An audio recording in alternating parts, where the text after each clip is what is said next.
कभी अपने आप से एक सवाल पूछना, क्या धर्म सिर्फ मंदिरों में होता है? क्या साधना सिर्फ माला फेरने से होती है? और अगर ऐसा है तो फिर वो इंसान जो रोज सुबह जिम्मेदारियों का बोझ उठाकर घर से निकलता है, क्या वो धर्म से दूर है? शास्त्र कहते हैं नहीं। असल में धर्म की सबसे कठिन परीक्षा मंदिर में नहीं होती, वो होती है घर के अंदर। घर जहाँ क्रोध भी है, लालच भी है, अपेक्षाएं भी है और मजबूरियां भी। यहीं से शुरू होती है कर्म ज्ञान की असली यात्रा। मनुष्य का जीवन 4 आश्रमों में बांटा गया है: ब्रह्मचर्य, गृहस्थ, वानप्रस्थ और सन्यास। लेकिन शास्त्र एक बात साफ कहते हैं, अगर गृहस्थ नहीं है तो बाकी तीनों आश्रम खड़े नहीं हो सकते।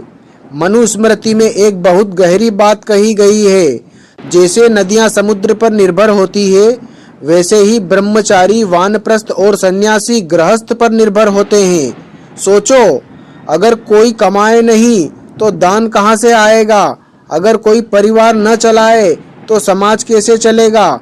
इसलिए गृहस्थ कोई साधारण जीवन नहीं है, ये वो भूमि है जहाँ धर्म रोज परखा जाता है।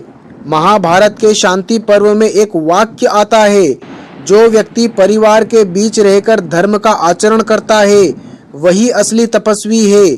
ध्यान से समझना इस बात को। जंगल में रहकर क्रोध ना करना आसान है, लेकिन घर में रहकर अपमान सहकर भी संयम रखना ये तप है। विष्णु पुराण कहता है, घर में रहते हुए इंद्रियों पर नियंत्रण सबसे कठिन है, क्योंकि घर में हर दिन कोई ना कोई परीक्षा होती है, कभी धन की, कभी रिश्तों की, कभी इच्छाओं की, और यहीं पर अधिकतर लोग टूट जाते हैं। लेकिन कर्म ज्ञान कहता है, भागना समाधान नहीं है। श्रीमद् भगवत गीता में श्री कृष्ण अर्जुन से कहते हैं, केवल कर्म छोड़ देने से कोई सिद्ध नहीं होता, कर्तव्य निभाते हुए आसक्ति छोड़ना यही योग है।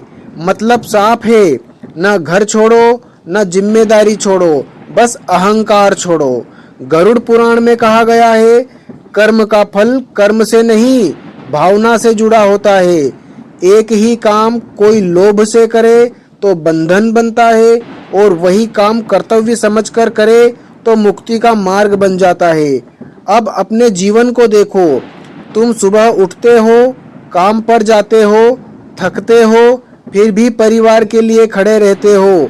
अगर इस सब के बीच तुम बेईमानी से बच रहे हो, अगर तुम गलत रास्ता चुन सकते थे फिर भी नहीं चुनते, तो समझ लो तुम साधना में हो। तुम्हारी साधना दिखाई नहीं देती, लेकिन शास्त्र उसे सबसे ऊंचा मानते हैं।